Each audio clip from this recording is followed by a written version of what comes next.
In the heart of 16th century West Africa, a young princess defied every expectation, taking up sword and strategy to carve an empire larger than many modern nations. She led armies of tens of thousands, built walls that still stand centuries later, and outwitted rival kings and coalitions twice her size. She refused marriage, challenged tradition, and reshaped the fate of Zaza through cunning, courage, and unrelenting ambition. This is the untold story of Queen Amina, the warrior who turned her kingdom into a power no one dared oppose, and whose legend has been almost erased from history. In the mid-16th century, West Africa was a land of rivers, forests, and desert, of bustling cities and endless trade. While Europe was slowly emerging from the shadows of the medieval era, and the Ottomans stretched their influence across continents, the Hausa city-states of the Sahel were already thriving. Among these states, Zaza stood at a crossroads of commerce and power, a jewel in a network of kingdoms that stretched from the salt mines of the Sahara to the forests rich with ivory, cola nuts, and fertile land. It was here, around 1533, that a child was born who would change the course of history. Her name was Amina, daughter of King Nikatau and Queen Bakwa Turunku, rulers of a kingdom whose wealth and influence made it a prize for ambition. From the moment of her birth, Amina was marked by promise. She was not to be a quiet princess hidden behind walls, her life dictated by tradition. Instead, she was destined to stand at the heart of Zaza's power, to ride into battle, and to shape the fate of nations. Zaza itself was extraordinary. Massive walls of red earth stretched for miles, punctuated by towers where centuries watched the horizon. Within these walls, markets overflowed with goods from across Africa and the Mediterranean. Scholars studied mathematics, astronomy, and Islamic law in centers of learning rivaling Timbuktu. Blacksmiths forged iron weapons capable of cutting through imported steel. Horses thundered across the streets, carrying traders, soldiers, and nobles alike. This was a city of wealth, knowledge, and ambition.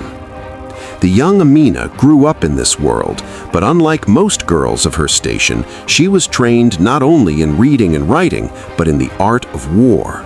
Her mother, Bakwa Turunku, understood the power of intelligence and courage, and she ensured that Amina learned to ride horses, wield spears and swords, and understand the strategies that governed life and death in the Sahel. By her early teens, Amina was already accompanying her father on military campaigns. She studied the movement of armies, the layout of terrain, and the coordination of cavalry charges.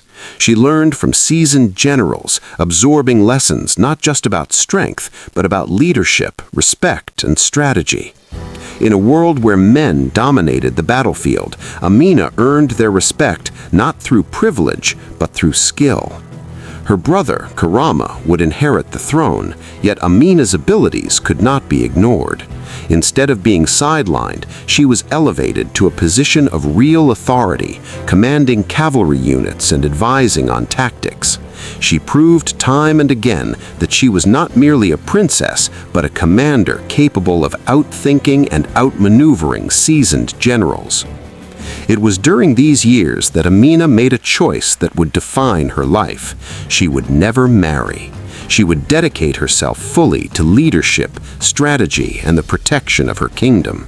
In a world that sought to define women by marriage and motherhood, Amina redefined the possibilities of power. By her late teens, she was already a legend among Zaza's warriors, leading raids, defending territories, and demonstrating a brilliance in warfare that few could match. The seeds of an empire were being sown, not by chance, but through the vision and determination of a girl who refused to be limited by tradition. And so, the stage was set. The The city of Zazao, with its wealth, its walls, and its warriors, awaited the rise of a leader who would expand its borders, secure its trade routes, and become a figure feared and admired across West Africa. Amina, the warrior princess, was ready to take her place in history. By the mid-1550s, Amina had proven herself not just a capable warrior, but a brilliant strategist. She moved through the Sahel not as a princess observing from the sidelines, but as a commander leading her cavalry into skirmishes and battles. Her reputation spread quickly. She was a force that could strike with speed and precision, one who understood terrain, logistics, and the psychology of her enemies. Zazao's neighbors had long been wary of its wealth. Smaller kingdoms to the south and west tested its borders. Nomadic groups from the north raided for slaves and livestock. Trade routes were contested daily, and military readiness was the difference between survival and conquest. Into this turbulent world, Amina brought discipline, innovation, and leadership. Her early campaigns were remarkable for their efficiency. Cavalry units under her command moved swiftly across the Sahel, striking enemy settlements before they could muster a defense. Amina was not content with victory alone. She sought lasting control.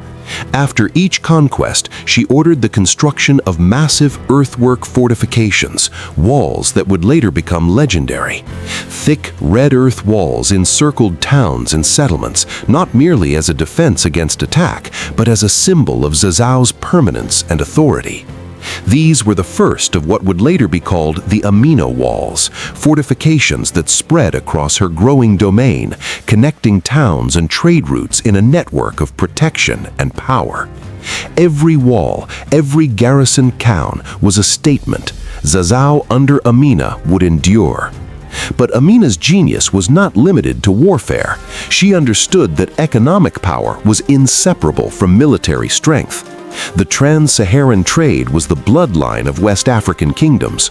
Gold, ivory, cola nuts, and enslaved people flowed north to North Africa and the Mediterranean, while salt, horses, and textiles moved south.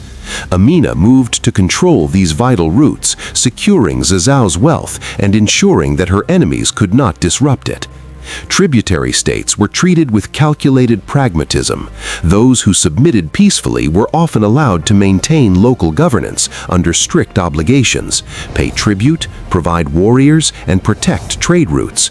Those who resisted faced force, but even then, Amina's campaigns were measured, aiming not for annihilation, but for integration. Her methods ensured loyalty, stability, and a steady flow of resources to the capital. By the late 1560s, Zazao had transformed under her leadership.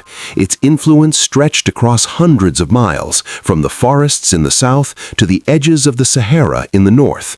Trade caravans traveled safely along routes protected by her army and fortified towns. Merchants and artisans flocked to Zazao, attracted by both security and opportunity. The city itself expanded, its markets swelling with goods from across West Africa and beyond. Yet prosperity envied envy. Rival city-states, Kano, Katsina, and Gobir, watched Zazao's rise with growing concern. They saw trade diverted to Amina's routes, tributary states that once served them submitting instead to Zazao, and the growing power of a woman who defied every expectation. Diplomatic pressure, trade restrictions, and even religious arguments were employed to check her expansion, but Amina met every challenge with strategy, foresight, and unshakable resolve. Her campaigns were not mere displays of military might. They were exercises in administration, diplomacy, and psychological warfare. Amina understood that to govern, one needed more than walls and armies. One needed loyalty, legitimacy, and the consent of those ruled. She cultivated relationships with merchants, Islamic scholars, and traditional leaders alike, presenting herself not as a disruptor of the established order, but as a pious and capable sovereign, deserving of allegiance. Through these years, Amina built more than an empire. She built a model of governance. The combination of fortified towns, disciplined armies, and controlled trade networks allowed her to project power far beyond what most rulers of her era could achieve. By her late 20s, she had not only defended Zazzau from rivals, but had transformed it into the dominant state of Hausaland, a kingdom feared, respected, and admired across West Africa. By 1575, Amina had transformed Zazzau from a regional power into a kingdom that dominated the Hausa city-states. Her walls encircled towns, her armies patrolled trade routes, and her tributary states were loyal. Yet her unprecedented rise had drawn envy and fear from her neighbors. Kano and Katsina, long rival powers, had been watching Zazzau's expansion with increasing alarm. The other city-states whispered, "A woman rules Zazzau? This cannot endure." The coalition that would challenge Amina's authority was enormous. Combined, these states could field an army of 40,000 to 50,000 warriors, nearly twice the size of Zazzau's forces. They gathered troops, siege engines, and supplies for a campaign meant not merely to defend their own territories, but to destroy Zazzau and remove the warrior queen from power. Intelligence reached Amina quickly. Spies and scouts reported the coalition's troop movements, their stockpiled supplies, and their planned routes of invasion. The reports were alarming. Kano's cavalry, renowned across the Sahel, had begun moving south. Katsina's war engines were being assembled, capable of breaching walls even as formidable as Zazzau's. Smaller states had pledged troops and resources, creating a vast interlocking network of forces that threatened to overwhelm her. Many of her advisors suggested caution. "Perhaps we should negotiate," they said, "offer tribute, reduce our borders, or step aside temporarily to preserve the kingdom." But Amina, seasoned by decades of campaigns, understood the stakes. This coalition did not seek compromise. They sought total domination. Submission was not an option. Instead, Amina prepared a plan that would become legendary in military history. She would not simply wait for the coalition to arrive. To meet their numerical superiority, she would strike at the enemy's supply lines, their tributary allies, and their political cohesion. Her strategy was revolutionary. Instead of engaging in a frontal battle with superior forces, she would weaken the coalition incrementally, forcing them to fight on her terms. Zazzau's army was divided into multiple fast-moving units. The bulk of her forces remained near the capital, giving the impression that she was preparing a defensive stand. Meanwhile, elite cavalry units, well-trained, disciplined, and loyal, were dispatched to harass the coalition's supply routes far from the front lines.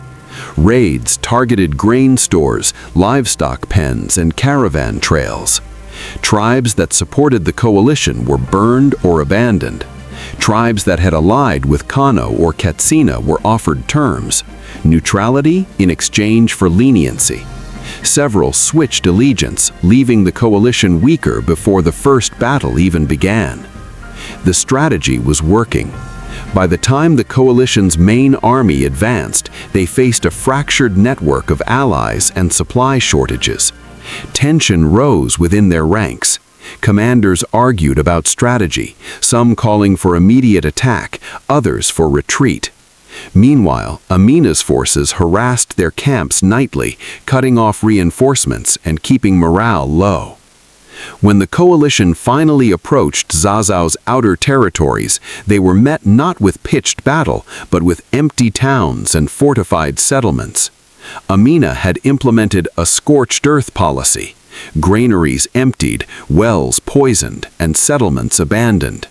Every step the coalition took further stretched their already fragile supply lines. Weeks passed as they tried to maintain cohesion, their soldiers suffering from hunger, disease, and constant harassment by Zazzau's cavalry. Amina's strategy was a masterpiece of attrition and psychological warfare. By denying the enemy resources, she forced them to exhaustion before any engagement could take place. Yet she did not allow them to withdraw unchallenged. Her intelligence network tracked the coalition's movements with precision, identifying weak points, gaps in encampments, and unguarded positions. On a moonless night, Amina struck. 10,000 warriors emerged from Zazao's gates in a coordinated assault, attacking the coalition's encampments simultaneously from multiple directions. Chaos ensued. Soldiers fighting on the defensive were thrown into disarray. Units collapsed, officers struggled to organize counterattacks, and the well-planned siege dissolved into dozens of small, violent skirmishes. By dawn, the coalition's forces were in retreat. Thousands lay dead or captured, siege engines destroyed, and supply wagons seized or burned. The coalition that had once numbered 40,000 combatants was now a broken, demoralized force. Kano's famed cavalry was shattered, Katsina's elite units routed, and smaller allied states reconsidered their positions. Amina had achieved a complete victory without ever fighting a traditional pitched battle. But her genius did not stop at defeating the enemy. She understood the importance of consolidating her dominance. In the months that followed, Amina led punitive campaigns against territories that had sided with the coalition. Some were annexed outright, others were forced to pay tribute and send hostages as a guarantee of loyalty. The defeated city-states were compelled to negotiate humiliating peace treaties, acknowledging Zazao's supremacy in trade, politics, and military power. Zazao now stood unquestionably dominant in Hausaland. Her territory spanned from the forests in the south to the northern fringes of the Sahel, from the Nupe Kingdom in the west towards Lake Chad in the east. The city of Zazao itself had grown into a regional metropolis, its markets overflowing with gold, ivory, kola nuts, textiles, and exotic goods from across Africa. Merchants and artisans flocked to the capital, and scholars were drawn to its centers of learning. The kingdom was wealthy, secure, and politically sophisticated, an empire by the standards of the time. Yet Amina knew that military victory alone was not enough to secure lasting power.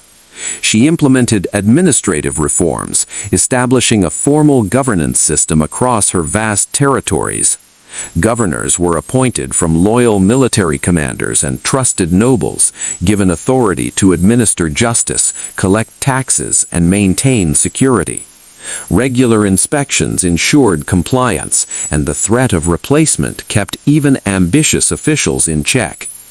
Trade routes were improved and protected, ensuring that Zazao remained the safest and most profitable path for merchants traveling across West Africa. Caravans from the forests to the north passed under her watchful eye, bringing in wealth that would fund further expansion, infrastructure, and the growth of her army. Religious legitimacy was crucial. Amina, a devout Muslim, cultivated close ties with Islamic scholars and institutions. She sponsored the construction of mosques, supported religious education, and presented herself as a ruler who upheld both Islamic and traditional authority. By blending faith, tradition, and political pragmatism, she made her unprecedented rule acceptable to those who might otherwise resist a female sovereign. By 1578, Amina had reached the zenith of her power. Zazao was a kingdom of over 30,000 square miles, commanding a population in the hundreds of thousands. Her borders were secure, her armies formidable, and her economy thriving. Her personal wealth was legendary. Estates spanning vast lands, herds of cattle and horses, gold and luxury goods from across the continent. Yet her true legacy was more enduring than wealth or land. It was the model of statecraft, military genius, and female leadership that would echo for centuries. Despite this peak, challenges remained. Rival city-states still watched from the sidelines, plotting and calculating. European traders were beginning to appear along the coasts, and new technologies, weapons, and ideas were making their way inland. But for now, Amina's rule was uncontested, absolute, and transformative. She had redefined what it meant to be a ruler, a warrior, and a woman in 16th century West Africa. Her victories were not merely measured in battles won or territories conquered. They were measured in loyalty forged, systems built, and a kingdom transformed into an enduring power. Zazzau under Amina was a fortress, a marketplace, a center of knowledge, and a beacon of military and political innovation. She had not only defended her kingdom, she had reshaped the balance of power across the Sahel.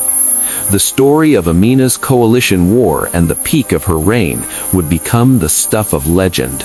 Songs would be sung, tales told by Greeks for generations, and the walls she built would stand for centuries as silent witnesses to her vision, her courage, and her unmatched skill as both general and queen. By the early 1580s, Queen Amina had secured her position as the undisputed ruler of Zazzau. Her army was a machine of discipline, mobility, and lethality. Her trade routes were unchallenged, and her fortified towns, linked by the famous Amina walls, stretched across the Sahel and into the forested south. Yet Amina was no ruler to rest on her laurels. She understood that empires were fragile. Power could be gained through war, but lasting authority required careful administration, economic stability, and cultural integration. Her first priority in these years was administrative consolidation. Zazzau's vast territories were diverse, home to different ethnic groups, languages, and local customs. While her early campaigns had relied on military might to enforce compliance, Amina knew that sustaining an empire required more than force. She implemented a structured system of governance, combining indirect rule with strategic appointments of loyal officials. In cities and towns that had submitted peacefully, local rulers were often allowed to remain in power, but were strictly accountable to Zazzau. They had to ensure the collection of tribute, the supply of troops when needed, and the maintenance of law and order. Governors appointed directly by the queen oversaw rebellious regions, implementing her policies with efficiency and authority. These governors were often drawn from her elite military commanders, men who had proven their loyalty on the battlefield and understood Amina's strategic vision. Amina also paid close attention to infrastructure and logistics, recognizing that the lifeblood of her empire was not only its army, but also the trade that funded it. Roads were repaired and expanded, caravan routes secured, and river crossings fortified. She ordered the construction of granaries along major trade routes to store surplus food, ensuring that armies and caravans alike would not be hampered by scarcity. Fortified way stations were established at intervals along the Sahelian routes, providing security, supplies, and a place for messengers to relay intelligence across vast distances. Trade under Amina flourished in a way unprecedented in Hausaland. Caravans traveled from the forested south, laden with ivory, kola nuts, and agricultural produce, while merchants from the north brought salt, textiles, and horses. Amina personally oversaw the establishment of trade agreements with North African and Mediterranean merchants, ensuring that Zazzau became a central hub in a network that stretched from Tripoli to the Niger Delta. By controlling both trade and military access, she created an economy that was both self-sustaining and politically strategic, making her kingdom indispensable to regional commerce. But wealth alone did not define Amina's rule. She understood the importance of legitimacy and cultural authority. Zazzau was a Muslim kingdom, but the population included adherents of traditional beliefs and local practices. Amina navigated this complexity with remarkable skill.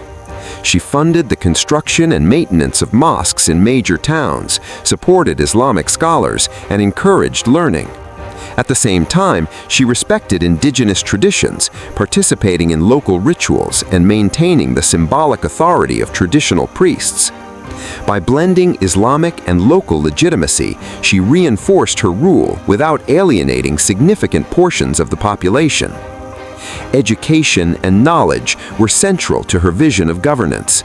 Scholars from across West Africa were invited to Zazzau, where they established centers of learning in mathematics, astronomy, jurisprudence, and philosophy. These scholars became advisors, legitimizing her decisions and offering insights into diplomacy, administration, and military logistics. This fusion of scholarship and military prowess set Zazzau apart from its neighbors, creating a state that was both intellectually and strategically advanced. Even as she consolidated her territories, Amina continued to expand her influence through diplomatic and strategic campaigns. Some states were incorporated into her empire through negotiation, recognizing that the queen's reputation alone, her military victories, and the fear inspired by her army was often sufficient to secure allegiance. Others, particularly those who resisted her authority or had sided with previous coalitions against Zazzau, faced calculated military campaigns. Amina's approach was always measured. She sought integration rather than annihilation, aiming to transform conquered peoples into loyal subjects and contributors to her expanding kingdom. Amina's personal command of the army remained central to her authority. She continued to lead campaigns, demonstrating her ability to outthink and outmaneuver even the most experienced generals. Cavalry units under her direct command became legendary, capable of striking deep into enemy territory, disrupting supply lines, and retreating before counterattacks could be mounted. Her knowledge of terrain, weather, and the habits of her adversaries allowed her to conduct operations that seemed almost prophetic. In these campaigns, she displayed an unparalleled understanding of logistics, a critical factor in pre-industrial warfare. Her armies traveled with carefully organized supply trains, protected by fortified way stations and supported by local settlements. Water sources, fodder for horses, and emergency rations were meticulously planned, ensuring that Zazzau's forces could operate far from home without vulnerability. By contrast, many of her enemies, relying on local supplies or poorly organized networks, struggled with attrition and morale, often facing defeat before even meeting her in battle. Despite her relentless military campaigns, Amina was also a shrewd stateswoman. She recognized that lasting stability depended on alliances, both internal and external. She forged ties with neighboring kingdoms through diplomacy, securing non-aggression pacts and mutual defense agreements. Where possible, she incorporated local rulers into her administration, granting them status and influence in exchange for loyalty. Her diplomacy was marked by calculated generosity and strategic coercion, ensuring that even potential adversaries were hesitant to challenge her directly. One of Amina's most notable innovations during this period was the systematic fortification of trade and border towns. The Amina walls, initially constructed around key settlements, were extended and enhanced, creating a network of fortifications that allowed rapid deployment of troops and protection of key resources. These walls were not merely military installations, they were symbols of Zazzau's permanence, power, and Amina's vision. Travelers, merchants, and subjects alike understood that the queen's authority extended from the heart of Zazzau to the farthest reaches of her kingdom. By the mid-1580s, Zazzau had reached unprecedented heights of power and influence. The kingdom controlled over 30,000 square miles, encompassing diverse landscapes from the Sahel to forested regions. Its population numbered in the hundreds of thousands, drawn together by trade, security, and shared governance. The queen's personal wealth was immense, but her real power lay in the institutions, military discipline, and economic networks she had established. Yet Amina's later years were not without challenges. Rival city-states, though weakened, continued to watch and scheme. European traders were increasingly present along the coast, bringing firearms, new trade opportunities, and political uncertainty. Environmental factors such as droughts or disease outbreaks threatened the stability of Zazao's food supplies and population. But Amina faced these challenges as she had faced every other, through planning, foresight, and decisive action. Her legacy extended beyond conquest and administration. She was a pioneering female leader in a world dominated by men, proving that competence, intelligence, and courage were not bound by gender. She inspired loyalty among her soldiers, respect among her advisors, and awe among her enemies. Stories of her personal bravery, riding at the front of the army, strategizing campaigns, and enforcing justice became the foundation of oral traditions that persisted long after her death. In her final campaigns, Amina focused on securing her empire's borders, integrating distant territories, and strengthening internal cohesion. She ensured that trade routes were firmly under Zazao's control, tributary states were loyal, and local governance was effective. Her reforms laid the groundwork for a centralized, enduring state, one that could survive beyond her reign. By the time of her death, which occurred sometime in the late 1580s, Amina had transformed Zazao from a single city-state into a regional powerhouse with influence stretching across West Africa. Her military innovations, administrative reforms, economic strategies, and diplomatic acumen created a kingdom that was feared, respected, and admired across the continent. Her story, one of courage, strategy, and ambition, remains a testament to what is possible when intelligence, leadership, and resolve combine. Amina of Zazao was not merely a queen. She was a force of history, a warrior, and a ruler whose impact reverberated far beyond her time. By the late 1570s, Queen Amina of Zazao had transformed her kingdom from a single city-state into a formidable regional power. Yet her ambitions did not stop at consolidation. She envisioned an integrated empire, stretching from the northern edges of the Sahel down to the dense forests of the south, a territory that would control the lifeblood of West African trade routes and command respect from rivals and allies alike. Amina's strategic vision for expansion was grounded in detailed intelligence, logistical mastery, and psychological warfare. Her court maintained a sophisticated network of spies, informants, and emissaries who gathered information on potential adversaries, internal unrest, and the shifting allegiances of smaller states. Knowledge of enemy troop movements, local geography, and political disputes allowed Amina to strike with precision, often before her enemies could mobilize. Her southern campaigns, in particular, demonstrated her ability to adapt traditional Sahelian military strategies to the dense, forested environments of the Guinea and forest regions. Cavalry, the backbone of her northern armies, was less effective in thick jungle terrain. Amina responded by modifying tactics, using light infantry, archers, and riverine units, and incorporating local guides who knew the forests, rivers, and swamps. These adaptations allowed her forces to move quickly, avoid ambushes, and strike vulnerable settlements with devastating efficiency. One of the earliest southern campaigns involved a series of city-states along the Niger tributaries which had resisted Zazao's authority. Amina personally led her generals in planning a campaign that combined siege warfare, diplomacy, and selective shows of force. Instead of attempting to overwhelm every town militarily, she often sent emissaries offering terms of peaceful submission, tribute, military support, and recognition of Zazao's supremacy. Towns that accepted these terms were fortified, integrated into her administrative system, and provided with garrisons to ensure loyalty. Those that resisted faced her tactical brilliance on the battlefield. In one notable engagement near the southern riverlands, Amina faced a confederation of local chiefs who had allied against her expansion. The terrain favored the defenders: dense forests, narrow river crossings, and fortified villages. Yet Amina turned these challenges into opportunities. She divided her forces into multiple columns, launching simultaneous attacks on supply lines, river crossings, and strategic hilltops.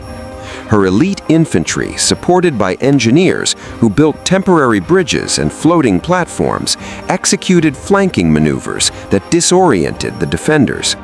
Within days, the Confederation collapsed, with towns surrendering and tributary states swearing allegiance to Zazao. As Amina pushed further south, she encountered diverse cultures, languages, and governance structures, from agrarian communities to centralized kingdoms. Her approach was pragmatic and flexible. In regions where local rulers demonstrated competence and loyalty, she allowed them to continue governing under her oversight. In more rebellious areas, she appointed military governors from her trusted inner circle. This hybrid system of indirect and direct rule enabled her to maintain control over territories that stretched hundreds of miles from the capital without overextending her army or administrative resources. Economic integration was central to Amina's southern expansion. The forests produced ivory, kola nuts, and other valuable commodities, which Zazao now controlled. By establishing secure trade routes, fortifying key towns, and enforcing tribute agreements, she not only increased the kingdom's wealth, but also strengthened its strategic position.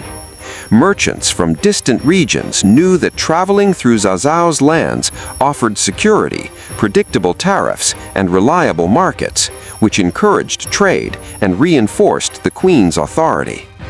Her success in the south also attracted attention beyond West Africa. European traders, increasingly active along the coast, began to take note of Zazao's wealth and military strength. Portuguese, Dutch, and later English merchants sought alliances, trading goods, firearms, and textiles in exchange for access to Zazao's markets. Amina, aware of the potential threat and opportunity posed by these foreign powers, carefully regulated these interactions. She welcomed trade that enhanced her kingdom's wealth and military capabilities, but refused to allow Europeans to establish permanent footholds or influence her internal politics. Diplomacy, alongside military conquest, became a hallmark of Amina's reign. She sent emissaries to neighboring kingdoms, offering marriage alliances, tribute agreements, and mutually beneficial trade arrangements. Yet she always maintained the image of strength and independence, ensuring that no state saw Zazao as subordinate or vulnerable. Her ability to blend diplomatic tact with military intimidation solidified her reputation across the region. By the early 1580s, Zazao's influence extended from the Sahara's southern edges to the forested south, from the Nupe territories in the west toward Lake Chad in the east. The kingdom had become a central hub for trade, politics, and culture. Its cities bustled with merchants, artisans, scholars, and soldiers. Markets overflowed with goods from across Africa and beyond, while mosques and centers of learning flourished, attracting students and teachers who sought to study under the patronage of a ruler known for wisdom as much as for her martial prowess. Yet expansion brought challenges. Rival city-states, though weakened by earlier defeats, remained vigilant and occasionally rebellious. Some sought to ally with European traders or other African powers to counterbalance Zazao's dominance. Amina responded not with rash aggression, but with strategic preemption. Intelligence gathering, limited raids, and political negotiations ensured that threats were neutralized before they could escalate into full-scale wars. Her ability to anticipate enemy moves became legendary, earning her the reputation of a ruler who was always several steps ahead. Internal governance also required attention. Amina implemented a taxation system that was both fair and enforceable, ensuring that wealth flowed to the central treasury while avoiding resentment among local populations. She maintained law and order, adjudicated disputes personally in major towns, and held periodic assemblies with local leaders to address grievances. By combining military authority with judicial oversight, she created a sense of stability and legitimacy that reinforced loyalty across her empire. Religious policy continued to be a key tool in maintaining cohesion. Amina was a devout Muslim, and she supported the growth of Islamic education and scholarship, funding schools, libraries, and mosques throughout her territories. At the same time, she respected local rituals, incorporating traditional rituals into court ceremonies and honoring local customs. This dual approach allowed her to command the loyalty of both Muslim and non-Muslim subjects, reducing internal friction and fostering a sense of unity. Amina's personal leadership style was central to her success.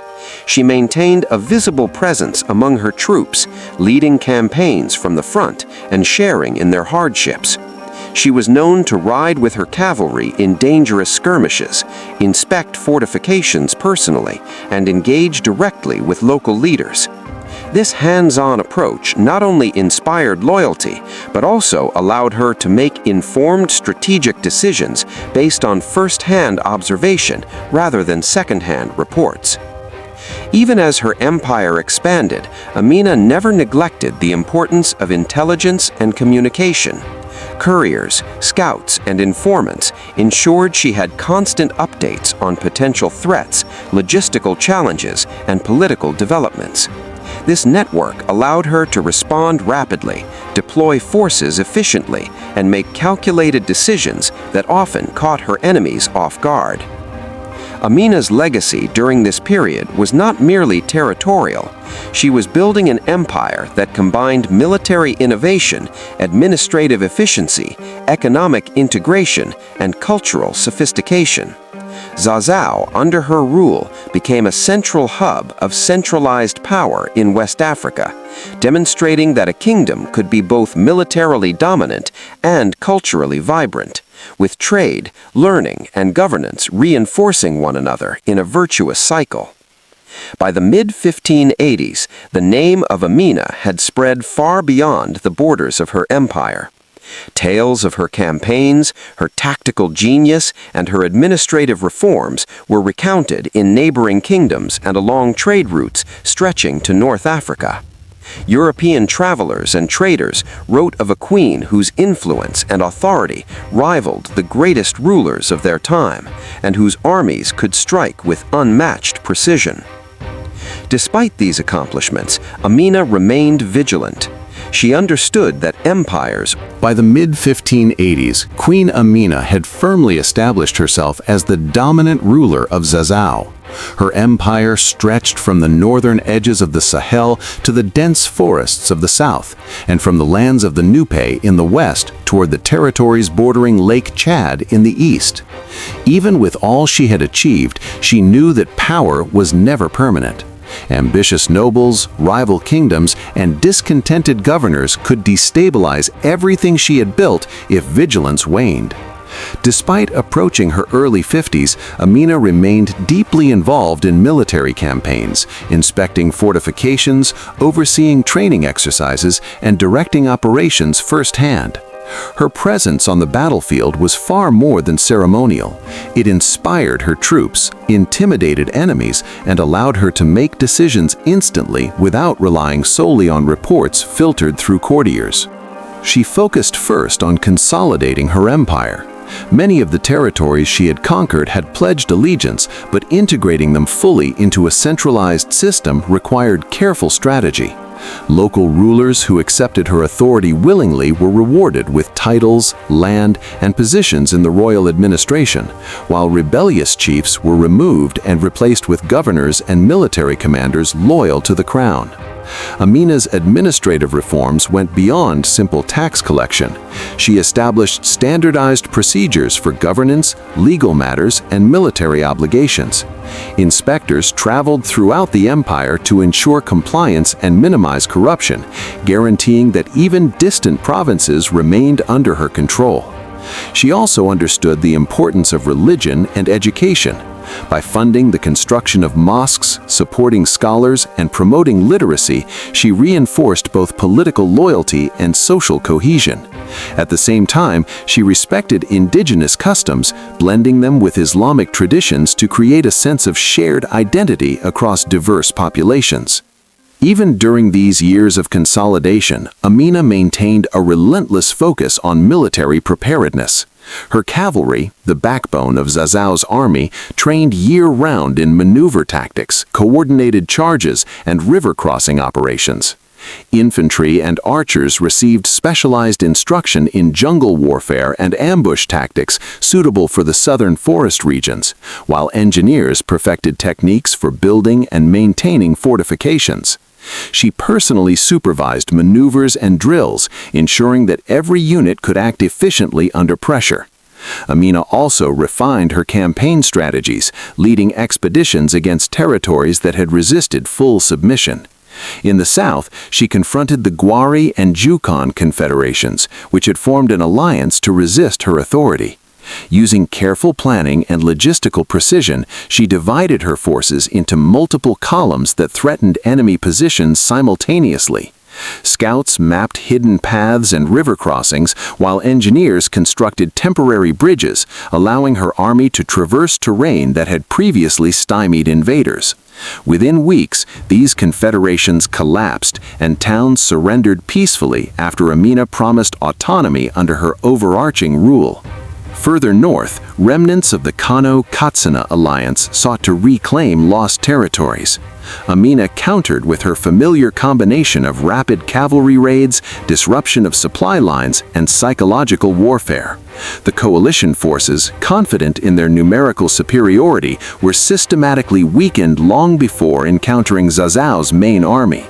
When the two sides finally clashed, Amina's forces routed them decisively, proving once again that her brilliance lay not only in fighting skill, but in her ability to outthink opponents strategically. She had a remarkable ability to perceive the wider implications of campaigns, understanding that weakening enemies politically and economically was as effective as defeating them in battle. Throughout this period, Amina remained unmarried, focusing entirely on her role as ruler and military commander. Oral traditions suggest that she may have had relations with warriors or allies, but these were brief and never intended to produce dynastic heirs. This independence allowed her to wield authority without the limitations imposed by marriage, a radical departure from societal norms that saw women as primarily wives and mothers. Within her court, she carefully balanced ambition, loyalty, and discipline. Generals and nobles were rewarded for service, but plots or disloyalty were met with exile, imprisonment, or removal from office. She maintained strict control over her advisors, ensuring that the central administration functioned efficiently and that no single faction could dominate the court. Economically, Zazao flourished under her leadership. Control of trade routes allowed the kingdom to dominate the flow of gold, ivory, cola nuts, salt, textiles, and horses. Merchant caravans thrived under the protection of her military, attracting traders from across West Africa and North Africa. She reinvested this wealth into fortifications, infrastructure, markets, and educational institutions. Cities expanded, artisans produced intricate works of metal and textiles, and weapon makers forged steel to rival imported European arms. The Amina Walls, her signature fortifications, became symbols of both military innovation and her permanence as a ruler, stretching across settlements to protect trade routes and strategic points. As European traders began to establish footholds along the coast, Amina navigated these new pressures with careful pragmatism. She allowed trade, but controlled the terms, ensuring that Zazao retained sovereignty over its lands and routes. She adopted certain European technologies selectively, particularly firearms and artillery, integrating them into her army without becoming reliant on foreign powers. This combination of openness to innovation and insistence on independence reinforced her strategic position in a rapidly changing regional environment. Even into the late 1580s and early 1590s, Amina remained engaged in military campaigns. She personally oversaw operations to suppress revolts in newly incorporated southern provinces and to counter new threats from neighboring kingdoms. Her troops were well-trained, disciplined, and loyal, responding to her commands with a level of devotion rare in any army of the period. Reports from these campaigns highlight her continued skill in logistics, battlefield coordination, and strategic foresight, which allowed her to maintain control over territories spanning hundreds of miles. Amina's dedication, however, took a physical toll. The rigors of decades of warfare and governance began to affect her health. Oral traditions differ on her death. Some suggest she fell in battle during a campaign in the southern forests, continuing to fight to the end, while others claim she passed peacefully in her capital. Regardless of the circumstances, her passing left an empire that was strong, unified, and wealthy. She had prepared for succession carefully, placing trusted commanders and administrators in positions of authority, ensuring that her governance structures and military systems would endure beyond her lifetime. Her impact was profound. She shattered gender norms, showing that a woman could command armies, outthink rival kings, and govern vast territories effectively. She transformed Zazao into a center of economic and cultural prosperity, with fortified cities, thriving trade, and flourishing scholarship. Her military innovations, rapid cavalry maneuvers, coordinated raids, and strategic use of fortifications set new standards for West African warfare. Through a combination of personal courage, political acumen, and strategic vision, she created an empire that endured long after her death. Even centuries later, Amina remained a figure of legend. Her walls still stood, her strategies were remembered, and her story inspired generations. Oral traditions, regional chronicles, and archaeological evidence preserved her memory as the warrior queen whose ambition, intelligence, and courage shaped the history of West Africa. She proved that leadership was not defined by gender, that strategic vision and dedication could overcome the constraints of society, and that a single individual could leave an indelible mark on the course of history.